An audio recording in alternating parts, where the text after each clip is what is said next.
Welcome to Sith Talk, brought to you by Gattacar and Lanyard, bringing you news from Star Wars The Old Republic and beyond. Join us now as we explore the universe and take down the Republic in a galaxy not so far away.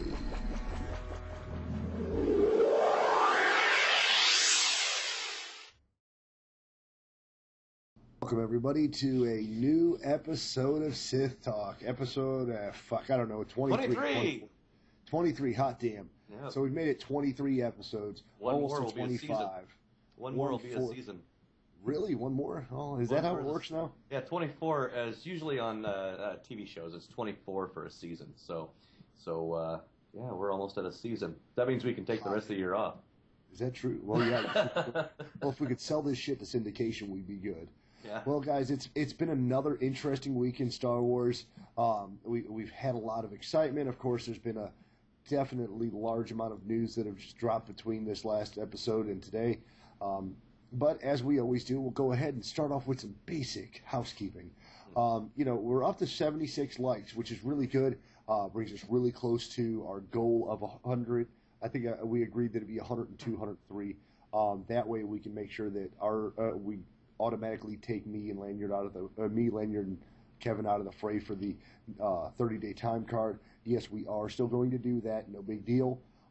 Since we launched our own, or rather went it our own, on YouTube, not only have the fans been gracious, but we've picked up 53 subscribers there. So we want to thank the folks over at the guys subscribing to us on YouTube. Nice. Yeah, definitely. And, as one of our folks in Europe put it, Rob Bailiff, we have 18 Twatter followers, so 18 over there. And like we always say, if you want to follow us, it doesn't matter where you do, as long as you do. This last week we actually broke last week's high end, which was 600 downloads for a single episode. Now we're up. We got on our last episode almost. It was 709 to be precise. So once again, picked up another 100 downloads. Want to thank everybody for that.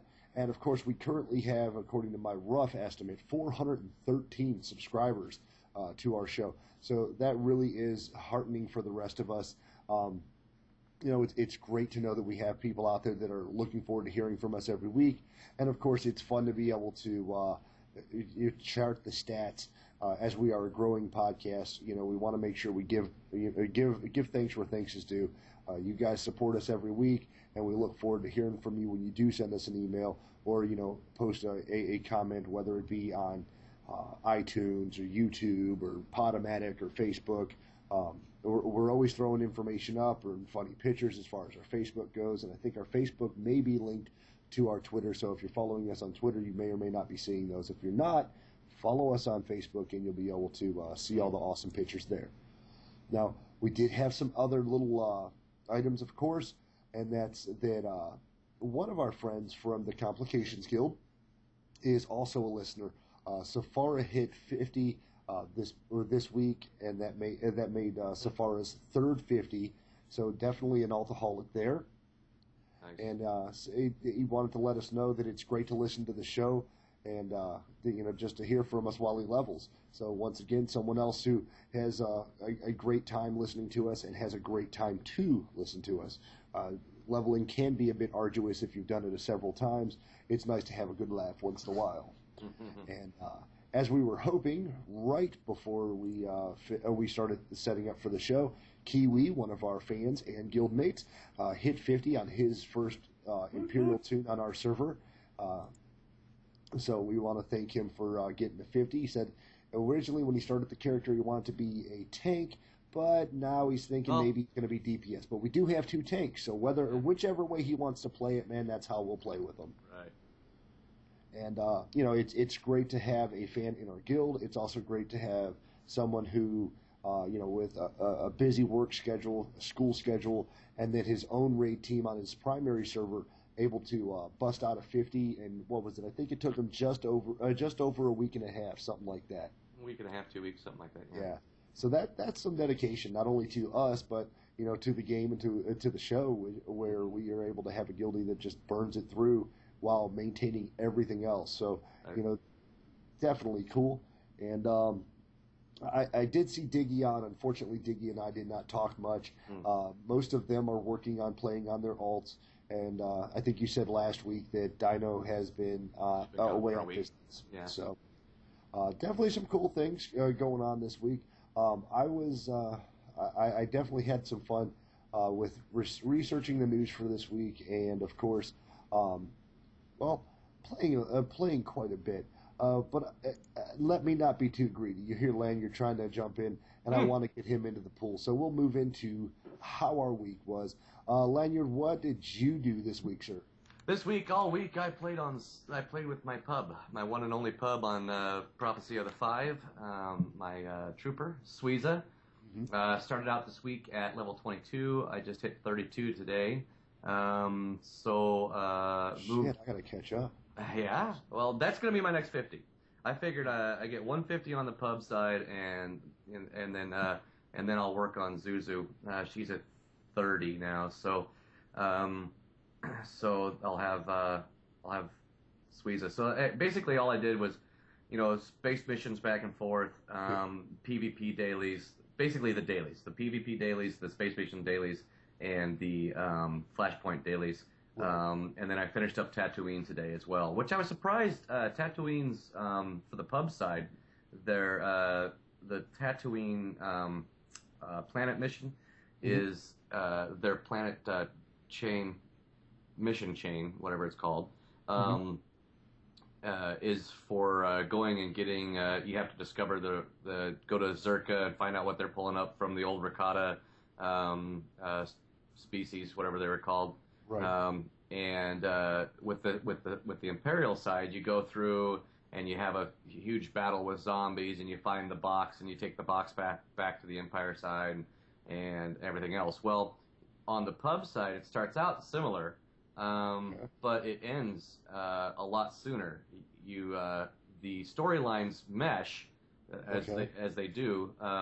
So when you go to get the guy that is on the Imperial side, you go and you work with a dude to get the box. Okay, and I think his name's Gorvik or something like that.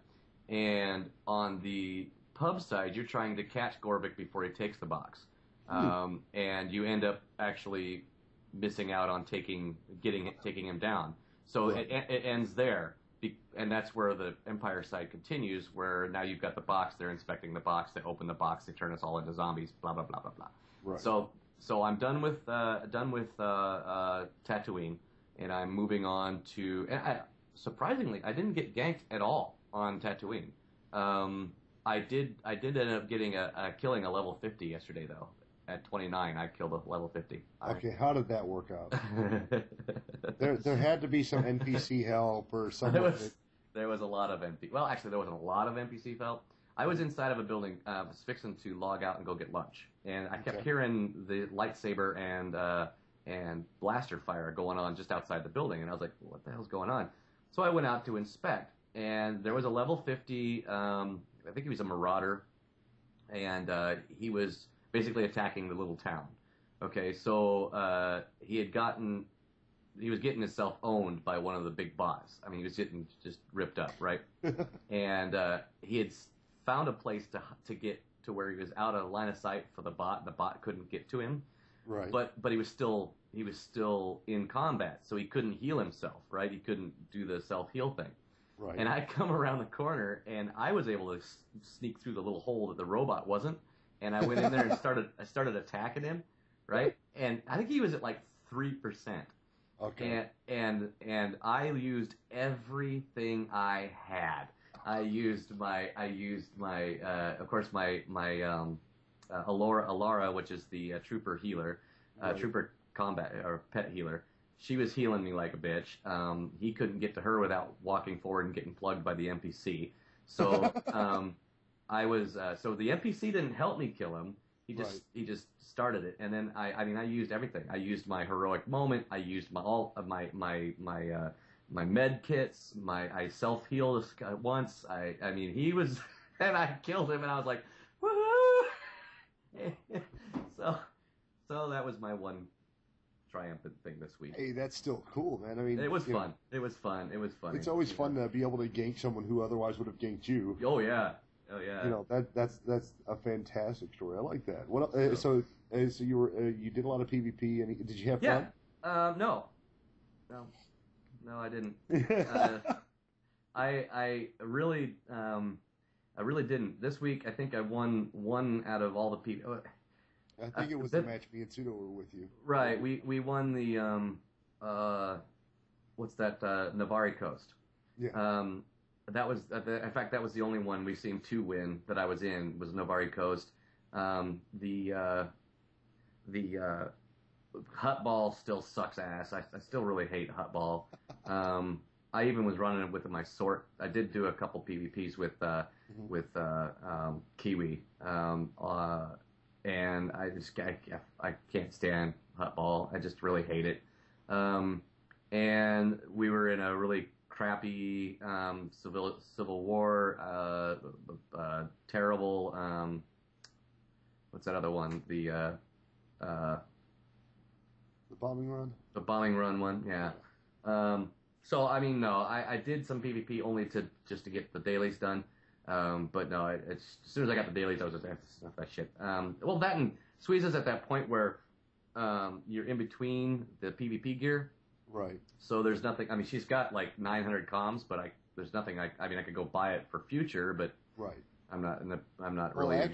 Actually, I think they cock blocked you now. Now you can't do it like you used to be able to. You have to actually wait till you get to 40 to. So yeah, I'll have a couple thousand by the time I get there. But whatever, right. I'll buy the pet.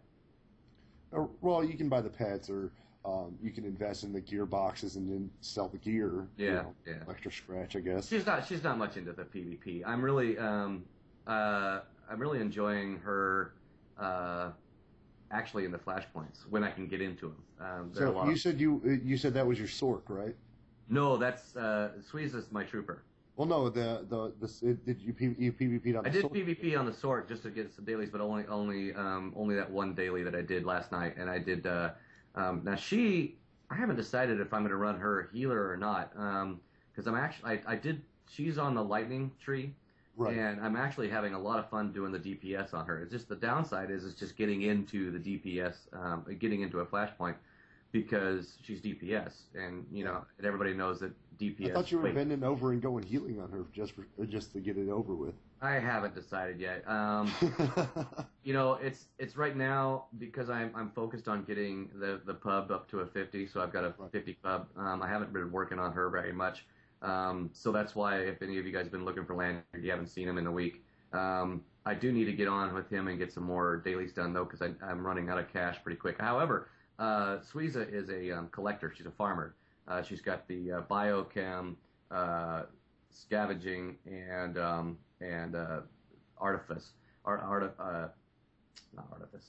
archaeology. So I've been just collecting a bunch of stuff, and then when I get to like high level stacks, usually over 80, I go put them in the GTN. Which, by the way, the GTN. Remember a few episodes ago we had thought that the GTN was supposed to go cross faction. Well, it's gone cross faction, and it has done that. But we had discussed a while back that the GTN we could set stuff in, and it would set it up for based on the average price of the selling price. It's not doing that. It's not doing that. I didn't see that anymore. Yeah, so I'm actually having to go look up the item I'm trying to sell, then try to undersell. Undersell people. Not by much, maybe 1 credit. And so I've been selling that. And today I logged on to Suiza after doing a bank clean out and had 308,000 credits in the mail. So not too shabby. That's not too shitty, man. Oh, no, it's pretty fun. So that's it. I mean, that's it. We could work on Suiza. I'll be doing the same thing next week, and probably a little bit after the podcast, because I haven't finished up my dailies with her yet. So I'll be working on Suiza till she's 50. When I hit 50, boom, I got a 50 pub. So I don't think I'll have any problem doing HK 51 or 47 or whatever the hell his name is. Good. So, how about you? Well, yeah, I've been busy. I try to do the dailies on Rakat. I try to do them on Nagajalokia, my 250s. and I've done them quite a few times. What I end up doing, though, is I end up using that money to further the crafting skills of Gazini and which is your tank? Which is the tank that one of two, because my trooper Nolani is a tank as well. That's right. But I've been working on Nolani. I've been working on Gazini.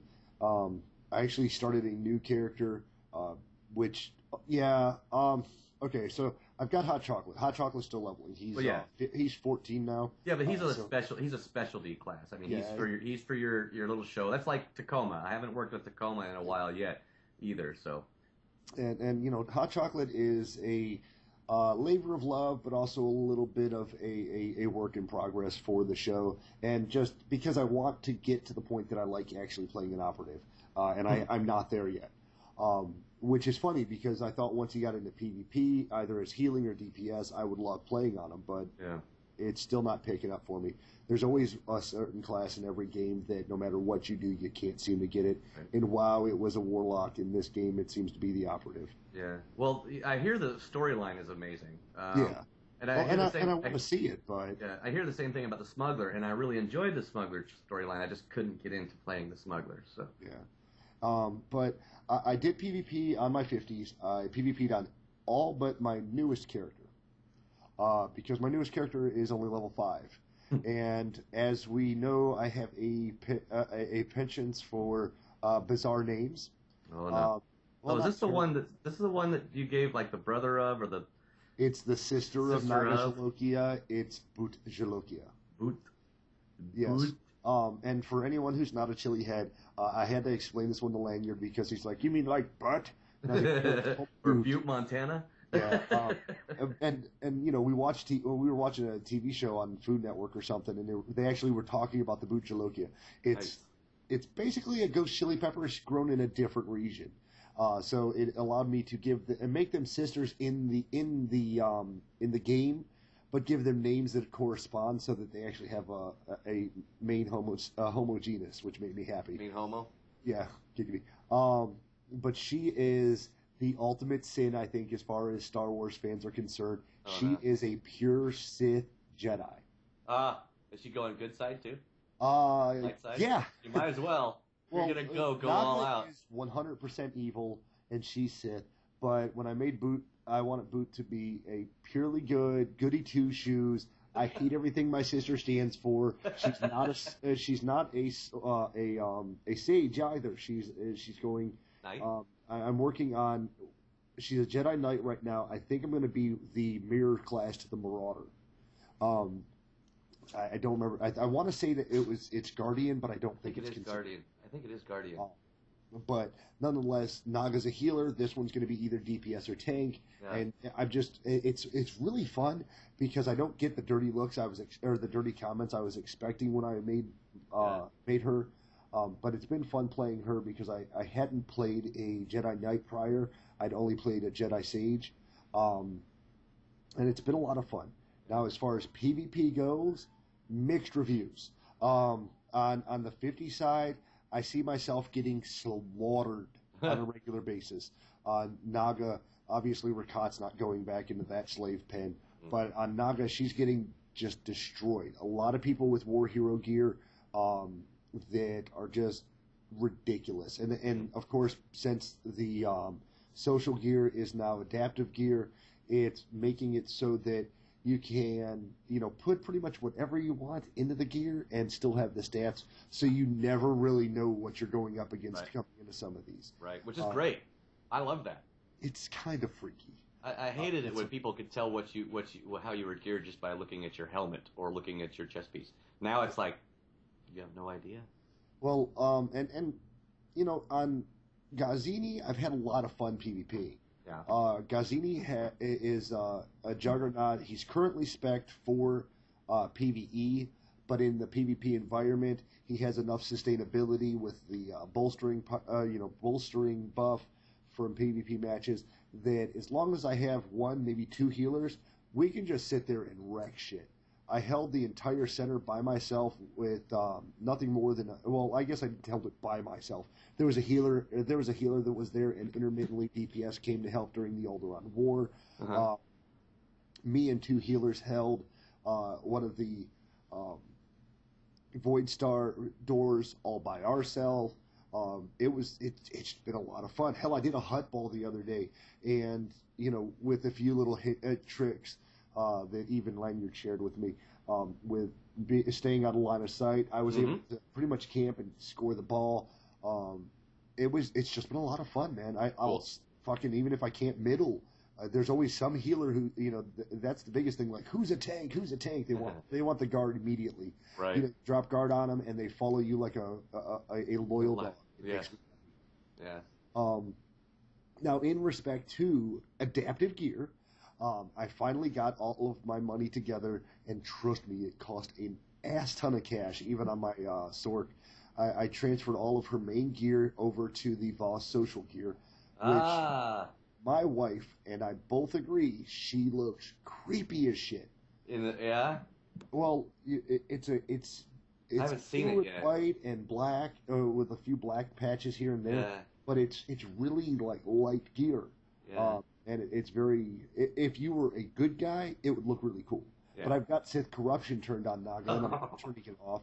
So she's pale and pasty white with the black shit around her eyes, and just gross. And you add that to the fact that on top of everything else. There we go. My camera's adjusted. On top of everything you might want to turn off your high res too. You're starting to crack up a bit. Well, fuck a doodle do. But with everything going on, there we go. As it adjusts itself, boom. There we go. Much better. But with everything else going on, she looks just downright fucking creepy, and it's really weird. You don't notice the subtleties because I thought it was because of the Sith corruption that she just turned pasty white, but there's actually like. I don't know, maybe the ladies would know. Like, it's an undershirt underneath, because it looks like you've got this bustier on the top, and then there's a white undershirt that sort of seamlessly goes underneath there. I think it's a chemise is what they call that. I don't know. And then it's on the arms, too, so I'm like, God, she's so fucking pasty. So I turned it off just so I could see if it was her or if it was the outfit. It was actually the outfit. But she looks great. I mean, I'll have to check it out. I haven't seen her. I mean, I know what the Voss gear looks like, but I haven't seen her yet. Yeah. So, we'll have to check that out. And I've still done a significant amount of runs as far as what was it? As far as the flashpoints go, had a lot of fun with that. No problems at all. Didn't run into any PvP hero, any flashpoint heroes this week. We had a couple of good groups, nothing too outstanding, no one real social. A lot of ragers, man, lots and lots of rage this week in looking for group. It was disappointing, but we did run across what we decided would be our guild name of the week. And this one I typed down while I was staring at the guy. We were running around on the Republic side. I was on Nolani. You were on Suiza. Wife was on. I can't remember that fucking tune's name. It wasn't TJ. That's It's probably TJ Rakat. That's one of hers. But ran across a group on the Republic side that had a name that, well, just kind of made us miss home. It was Port Nowhere Gangstas.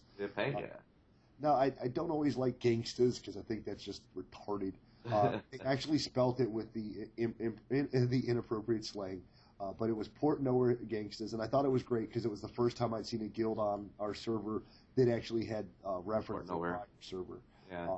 I tried to get an invite. Yeah. And the guy asked me what level I was, and at that time I was like 28, and he's like, "Oh, well, we're looking for 50s." Well, fuck, I'll be 50 eventually. You know? Yeah. But, well, we're gangsters, dog. You got to be 50 to roll. That's right. That's right. Got to get your Glock. Yeah, but it's been so much fun. I mean, rolling these some of the runs from the opposite perspective. We ran what was it the last the one I tanked for you the other day before you went and did your space missions. Shit. Flashpoint? Yeah, the flashpoint we ran. I know with Mandalorian Raiders. We did that. Yeah, it was Mandalorian Raiders. Was it? Yeah, because Sudo couldn't get into anything else. It was just that. Yeah, she was with us. It was You were Mando. like, fuck, I can only queue for Mando. Which is fine because I had the 3 quests to do that. So that's not a big deal. I mean, I'm still for the according to looking for group, I'm still too low for the next ones, which is the Terrell 5 and Directive 7. I mean, technically I could get in them if I had a group, but as far as looking for a group, I have to be 33 at minimum to get in. So I'm still a level away from getting in. Whatever. But we ran Mandalorian Raiders. We had was Sudo miscued and ended up being DPS, which is kind of funny. But we had a good group. The person who joined us was like level 30, I think it was. Yeah. Ended up being my healer, and of course Sudo was elated that was the case. Right. Well, there was 3 healers technically. I mean, between Sudo, what was that guy's name? Anyway, the other guy and me with I had my little healing buffs that I could have done, but so I mean, like if the tank dies, we all failed. But it was cool because when we had played it previously on the Imperial side, when you get to the there's one fight where there's 4 bosses, and in that fight with the Imperials, it's all Jedi and Republic characters. Well, then you go in on your pub and they flip them out and turn them into Sith characters or Imperials. It's the same thing, yeah. Yeah, I mean, it's just the opposite class, but it's still kind of interesting to be able to see it from a different point of view, I guess. Absolutely, yep. But it was, I don't know, man, it was just a lot of fun to be able to do all of that and get it going and have a ton of fun running from the running the Republic side of it. Well, that's what we're about. We're about exploring the entire game, so. Yeah. And I don't know, man. I haven't found any of the changes. Previously when I played the Void Star on the test realm, I had noticed that it looked like the fence went all the way down. Now it's halfway. There's a little hole, and then it has another fence, and then there's another hole by their drop down. So it's not as extensive as I had originally thought. But I'm just like getting on the Juggernaut again. And being able to go to PvP has been ridiculous. I drop guard on somebody, and I just beat the hell out of anything. I've got so much more health than most of the other people on the field that all I do is command attention from everyone. And there were several times when there'd be 4 or 5 of them on me trying to kill me. Meanwhile, we sneak over and get the other door, and I've done my job. Yep. And I still say that's my favorite. It's just great, just being able to know you're able to be relevant. I got into a couple matches where, there were people, oh, that's the other guild. Fuck, one more guild. Got to give one more guild a shout out. Okay, so we are in the guild. Wookiees taste like chicken. Mm-hmm. Guess what I saw on PvP the other day? Chickens taste like Wookiees? Apparently Jawas taste like chicken too. You kidding? Do they really? I haven't tried that one yet. Yeah, I believe I was on Nolani at the time. I want to say it was no, I couldn't have been Nolani because I pointed out I was on Gazini, so it would have been Imperial side. There's Jawas taste like chicken on our server as well. So if you're in Jawas taste like chicken, hello, Wookiees. I like all the other Wookiee guilds. Let the Wookiees win. What was that other one? Oh, the one that's twat. Tactical Wookiee Assault Team. Yeah. And then there was another one that we ran with. It was Wookiee something or other. There's a bunch of Wookiee guilds. Oh, I didn't know. I mean, I didn't know. No, it's cool. I mean, hey, what the hell? But I thought it was hilarious because, we'd been playing on Port Nowhere. We were the only ones I ever saw that blank taste like chicken. We were the only ones anybody ever saw. Yeah. Well, there was Bleed. I got into PvP, and maybe it's a small guild like us. That's why. And I haven't seen Bleed at all. It's like they just vanished. Bleed did. The last I heard, they dissolved into a completely different guild on our server. Wow, because I thought I saw Bleed when we first got the server transfers, but now it's nothing like when we were on Port Nowhere. A lot of the hardcores that I've seen, like I've recognized their names, and I'm like, hey, were you on Port Nowhere? And they said, yeah. One of them actually berated me because I thought he was in Bleed, and he's like, Bleed shit, I fuck them. And I was like, whoa, dude, relax, take a volume. I was like, "Oh, sorry, just wanted to make sure you're from Port Dover. Yeah. Let's see you got over here." Yeah, right. Fuck, dude. Yeah. But I mean, I don't take PvP seriously enough, and of course they do. GG or G Yeah. G or something like that. But it was cool to see that girl, and she or I'm assuming female, but that she was very emotional in the fight, which was really funny. Like at one point, I ducked into a corner to keep a little health up and try to keep the objective from being taken on Novara Coast, and she types in chat. She apparently got destroyed just on the other side of the hut, and she's like, "Don't you die on me, damn it!" Ran back over and started healing me again. It was really great, man. Yeah, I ran with the one Navari Coast that I actually had a lot of fun with. I don't have it on. This video that you guys are watching right now is Zuzu, but I didn't record Suiza. I was on.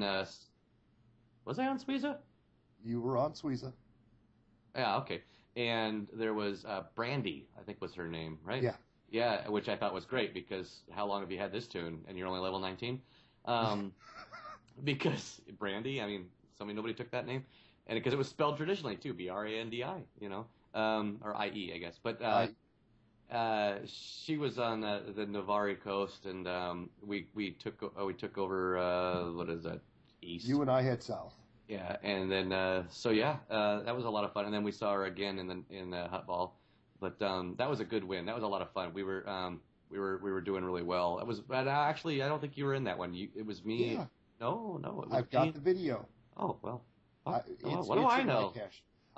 Because I told Sudo, I said, "Hey, we got to make sure we get Lanyard in a PvP match because I want to record him flipping the fuck out." And she said, "What?" I was like, "I'll just fraps it, and that way I can get him flipping out." And I fucking failed because we won that match. And you're like, "Oh, damn time, I had some backup. Hot damn, this is going to be a good match." Yeah, you didn't record the hut ball then, apparently. No, I didn't. I fucking hate hut ball. But I think that about covers our week for the better portion. Okay. And we do have a fair amount of news, so we'll go ahead and move into that. Here's your Galactic News. Look what you missed while you were sleeping. All right, so this week our minor patch notes. Of course, they did delay the Q&A for a day after we record, of course. So we don't have that this week, and our patch notes are really kind of droid skinny.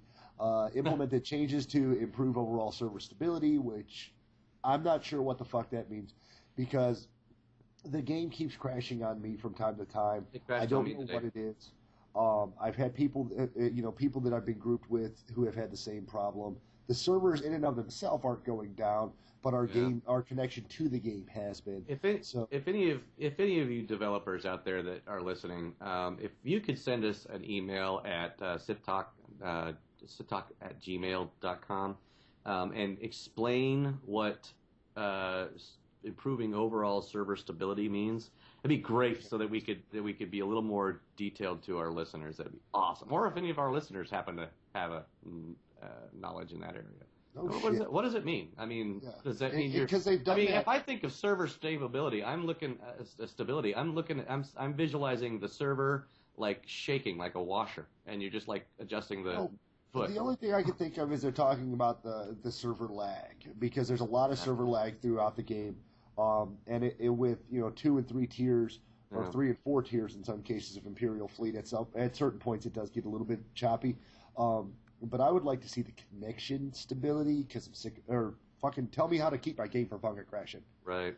Because there's nothing I can do. There's no errors, whatever. Yeah. Anyway, and mine crashed in the middle of a space game today. I was like flying over and it just shut off. I mean, it wasn't even like a stutter, and then shut off. It was just boom, closed. I was like, what the hell? Let's see. But then we also have, during the maintenance, of course, they're implementing the systems that will make it easier for them to do the automatic character transfers later this summer. And then the very minute patch notes here, Sentinel and the Jedi Knight Sentinel and the Sith Warrior Marauder. It says here the attack known to the Sentinels as opportune attack. This skill now specifically affects Blade Storm / Blade Rush. Please note that the changes are not reflected in the text ability. Ability text, yeah.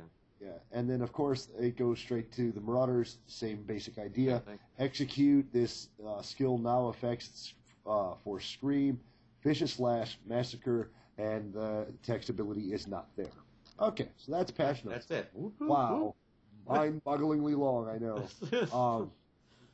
But honestly, I'd rather small. I'd like to see bigger patches if it's called for. If it's not, then I really couldn't care. It wouldn't matter to anybody. Yeah.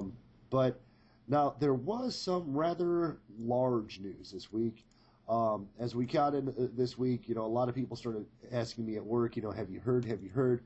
More layoffs at BioWare. What the fuck's going on? And, in previous episodes, we had covered the FTP and the prior layoffs. Now, I didn't see anything where they gave a specific number of layoffs, but these layoffs were more, I would presume, high dollar. We went to the main source of the original article, which is gamasutra.com. The links will be in our show notes, as well as the show description for people reading it from iTunes, Podomatic, and YouTube. But it says here, and I'm going to read the full article so that those of you who are too lazy to go to the website can get the full feel. It says amid reports that BioWare Austin is laying off staff today, Gamasutra can confirm that Star Wars: The Old Republic's executive producer Rich Vogel is no longer with the company. Vogel was instrumental in the development of Star Wars: The Old Republic, overseeing all aspects of the MMO before and after the launch in December.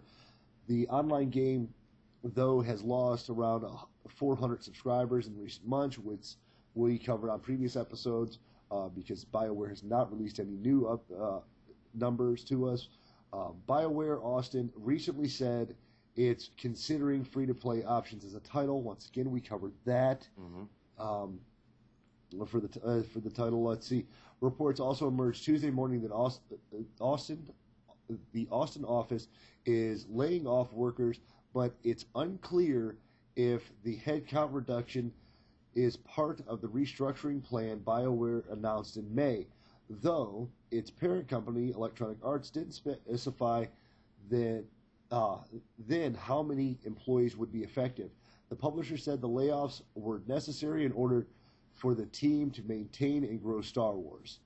Gamasutra reached out to Electronic Arts and BioWare Austin repeatedly regarding the layoff reports, but have not heard back as of the point that this article was put up.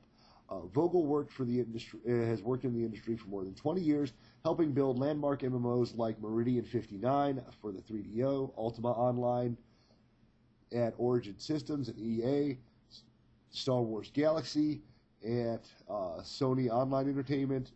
He has spent 7 years at BioWare Austin, most recently as vice president and executive producer. And he probably won't be having a hard time finding a new job. No, from the sound of his resume, he's probably got enough money to just fucking retire. But inevitably, someone will pull him back in. Yeah. As a closing note here, it says Gamasutra understands that Vogel's departure preceded the purported layoffs affecting BioWare Austin. The studio has not yet said who will take Vogel's duties managing Star Wars continued development. So that's that. Yeah. And then I found another article here that was posted on the 18th, and it says yesterday they reported on Vogel's leaving the company, and it did look like that they did release a statement as announced in May and detailed at EA. BioWare Austin team is refining Star Wars: The Old Republic and continuing to grow the game and service. As of the launch. As with any launch of the MMO, the size and skill set of the teams needed to maintain the game is different than the ones that built it. Starting in May, there have been staff reductions in BioWare Austin Studio. Some people have platooned to other projects at BioWare Austin and EA Sports Austin. Others have been released. Qualified personnel receive severance and outplacement assistance. BioWare Austin is currently staffed to ensure that the continued delivery of new, high-quality game content. the Old Republic and the more frequent cadence in the weeks ahead. We will announce plans for growing SWTOR with new content, and new players, and new ways to play. Now, the Tor Wars article here, of course, talks about Vogel's leaving, but it also talked about a couple of writers that have left, that being Joe Barry and Cameron Harris. And apparently one of the Tor Wars writers, which I thought was kind of interesting. So I guess he has plenty of time to do his blogging. Now, Jonah Barry, you can find her at Jonah_Barry on on Twitter if you want to follow and find out where she's going. She said today, in her tweet, she says, "Today I say farewell to BioWare Austin and all the amazing colleagues. It's been an incredible adventure." So it doesn't sound like she's leaving on harsh terms. It sounds like something where she knows just as well as everyone else does that probably it was her time to go, that she had written what she wanted to for the project. Looks like she was the writer, the author of the consular storyline. So, and so that means if you enjoyed the consular storyline, tell her so. Say thank you. Hit her up on Twitter, man. And now the link to the Tor Wars site will give you both of the Twitters that we're responding to here. The other one was Cameron Harris, and she tweets under @lady_serpentine. She said, "Today was my last day at BioWare Austin. I learned so much, worked with so many good people. I'm grateful. The future can't wait a bit." So sounds like after her separation, she's gonna just kind of chill out. Yeah, enjoy the money. I mean, money. I mean, am I upset that more people left? Of course I am. When you have a team that is really holding it down, putting it together, that brought us all the product that we currently enjoy, it's hard to imagine where it's going to go. Mm-hmm. Neither side is throwing stones, which I'm sure there's an NDA between, the developers and the executive producers and the main companies, to keep them from bashing one another on one side of the coin or the other. Yeah. I don't mean to drag Mr. Vogel through the mud, but as being an executive producer originally on Star Wars Galaxies, now I know some of our fans are probably old Galaxies players, and they'll bash me over the head for this. That game did inevitably flop. But they're bringing it back, and they're revamping it. But exactly, they're revamping it, and from what I understand, it's mostly the players themselves are having a lot of revamping to do with it. So, and at that point it becomes a community effort. But and don't get me wrong, I'm not saying that it's all Vogel's fault. Sony Online is notorious for fucking up good games and good IPs. When I was a GameStop store manager, there were tons of games that they tried to sell us on that were just god awful. Not that Sony Entertainment as a whole puts out bad games, but that game kind of flopped on its head. It went through many updates and changes where the game just didn't meet player expectation. Now there were a bunch of people on the Tor Wars site as well as the Gamasutra site that said, well, I've played the game pre-beta, I've played the game blah, blah, blah. I've been playing since pre-beta, I've been playing since beta, and the game just wasn't ready when it released. I don't quite get that. There's a lot of games that come out, and they are works in progress. Every game is. You'll always end up getting more players playing the released game than you will the beta. The other thing, or the test, the closed beta or the beta or the alpha or whatever you want to call it. So you'll get those people playing the beta, and they'll get the beta to play the game, and then they'll find a bug or something messed up, and they won't say anything. Mm-hmm.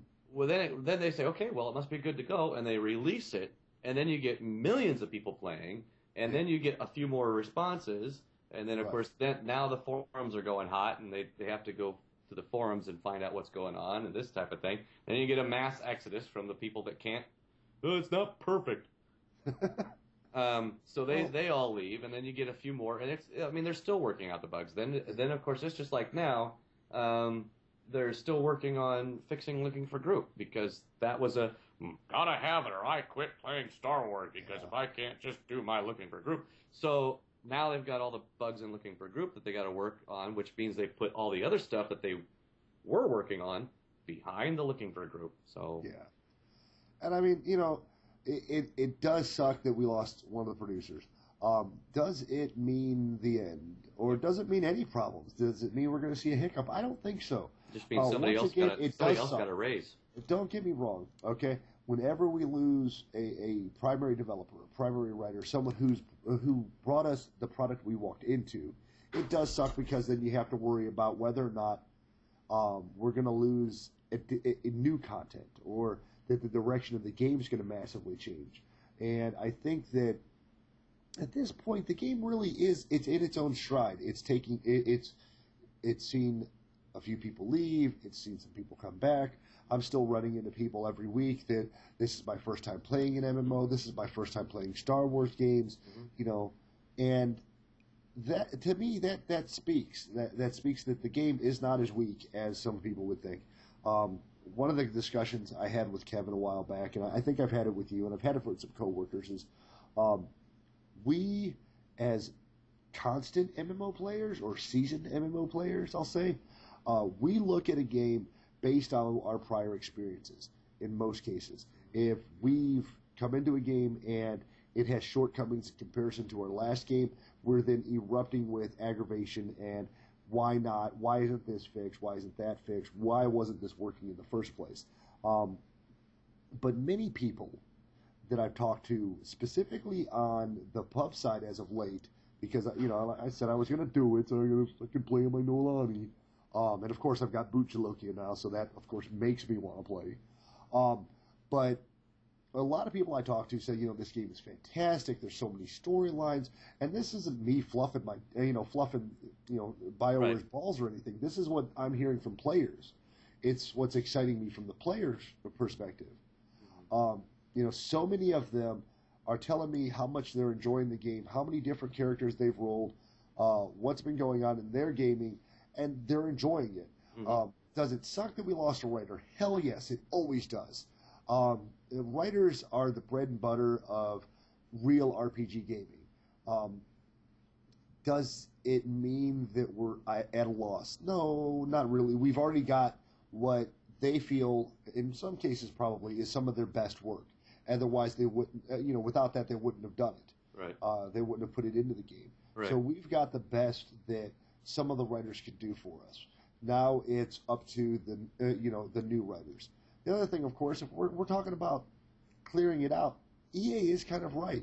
The amount of people needed to get a game from concept to launch is drastically larger than it is to keep and maintain a game. That's with anything.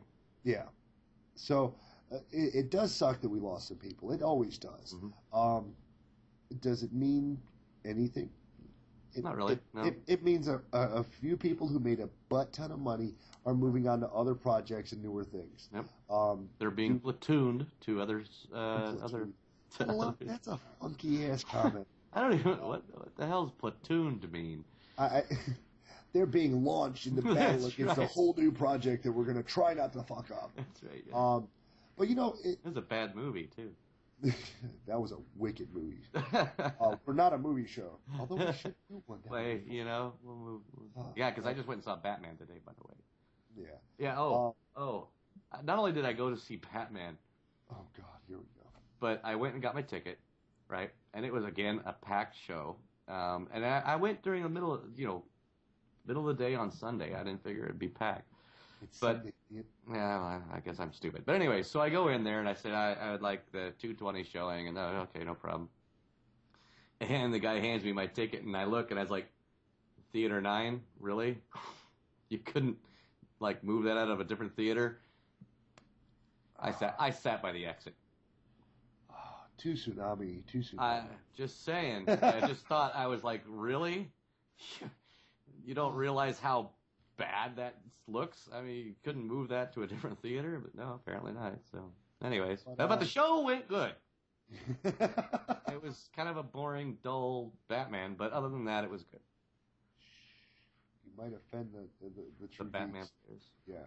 I don't know. I think the Batman people might. There's not a lot of action in this film. It's kind of slow. Well, I'll either BitTorrent it or my nephew will want me to go see it next month. Should I throw out a spoiler? No, just shut up. We're doing Star Wars, you dingus. Tell me after the show. But it does. I don't know. I don't see because that's what a lot of the articles. Because I went through about 9 or 10 different articles because of course they're going to cover the initial story and then like us they're going to throw their 2 bits into the sink and get what they want into the storyline or what they think out of the story from the layoffs or separations. In some cases, I don't know that they're even layoffs. The responses on Twitter don't sound like layoffs. They sound like someone who was like, "Okay, yeah, I know, I did my job. I'll see you guys." They've probably got, if they've done worked in gaming community for a while, they've probably gone through this. Okay, it looks like I'm done here. So should I pack up my desk?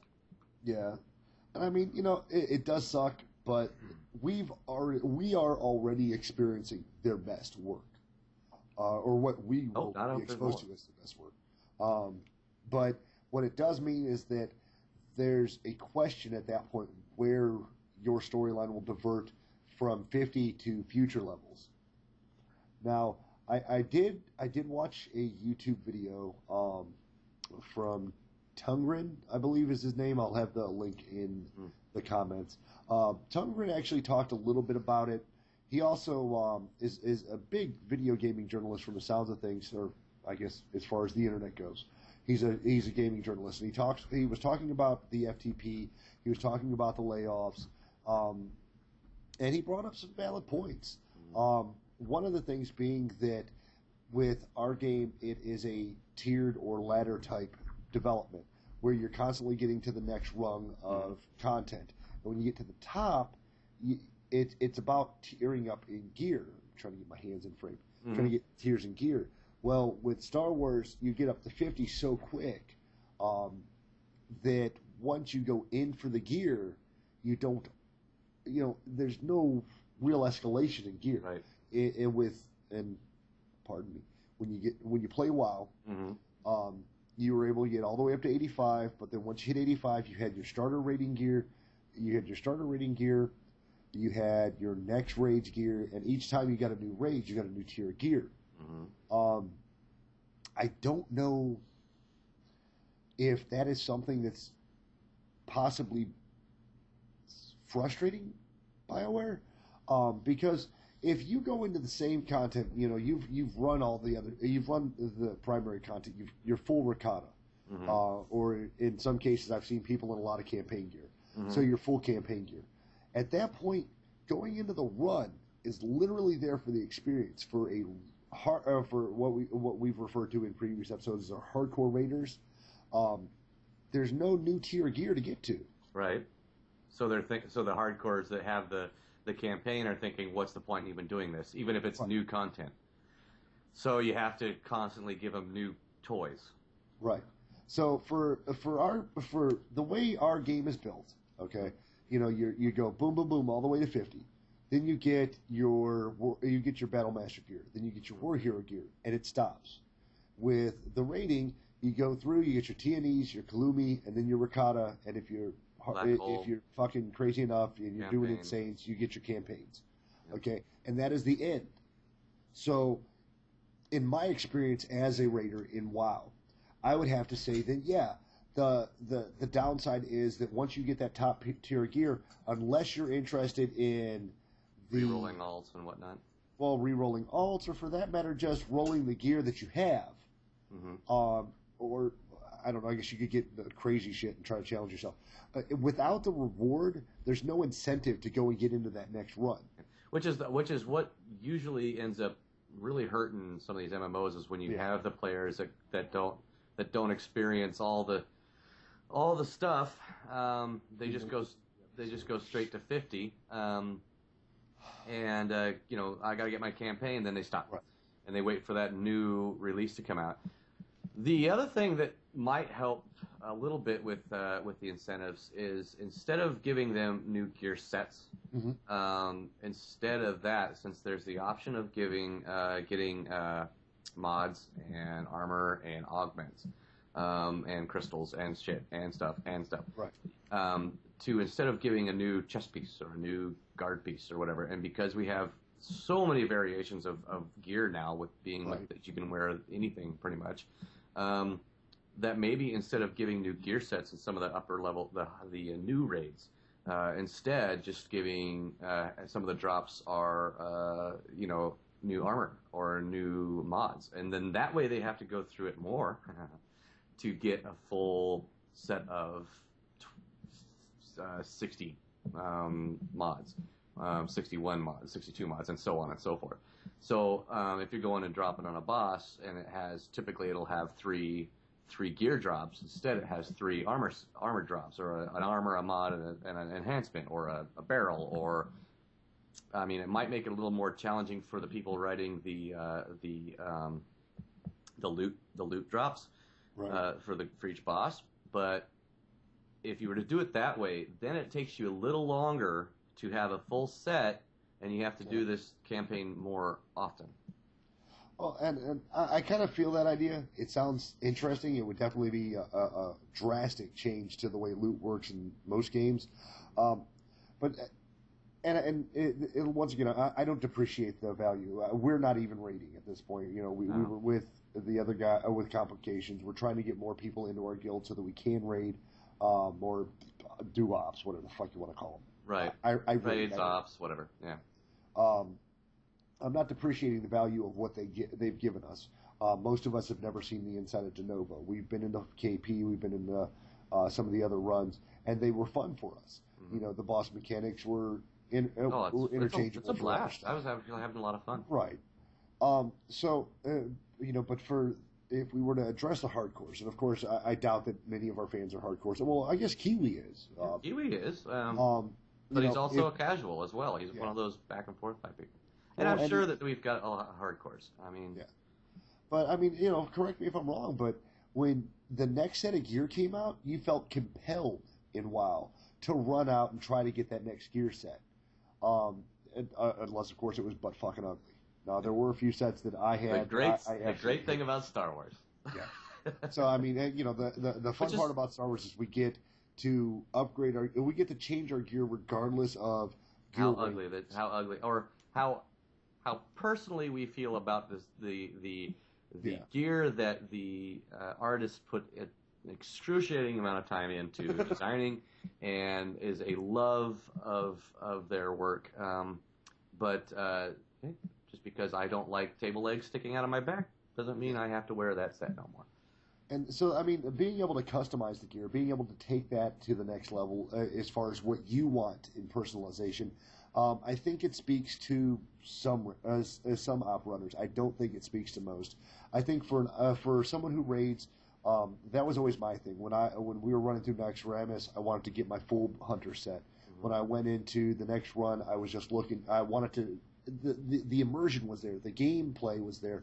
The want to get into that particular zone or see that particular boss was there for sure. But when there was no gear to elevate the game, that's kind of I see what you're saying, but the problem is a lot of these end up out leveling that shit so fast. Well, and that Star Wars argument is that Star Wars you're going to out-gear it eventually anyway. You're out-leveling it too quick, which is why I think that if you do it specifically for mods, or just drop comms, specific comms, so that you have to go buy your mods. Maybe the set that, maybe the, I don't know, the new raid, whatever it's called, the new ops, let's call it Ops X, Let's say you go in and Ops X has the boss drops a modifiable set, right? Okay. It's a specific set for that ops, and it looks, it matches and all that other fancy stuff, and it's each for each one. But they're empty. So you have to, that way you're not getting a full. See, I like that. Then that's okay. It's an empty set. You still want to roll on it because it's nice, but most people aren't going to need on it, so it's whatever. And then you can go and take your your comms that you've gotten from raiding or doing your ops, Okay. and then fill it in however you want if you want that specific set. Or if you've got a set like me with Lanyard, I like his blue and white. We won't get into that, but I like his blue and white set, his Black Talon set. So now if I go into Denova and something drops that I want to that's got the stats I want, Right. but it's not the gear I want to wear. So now I have to spend, $500,000 credits just to take the shit out and replace the ones I've got. Yeah, that did cost me a So a if shit ton of it's money. just dropping armor or dropping mods, or you're just getting the comms so that you can go buy the armor and mods, that way all I have to do is take the ones out that I've got in there so that I can use those mods and stuff for my Kennies if I want, Right. or just replace them for free. Then I'm not having to change my gear set all the time or spend, now I understand they want credit sinks, and I understand it. But a lot of the stuff in this game is so stinking expensive that they really don't need any more credit sinks.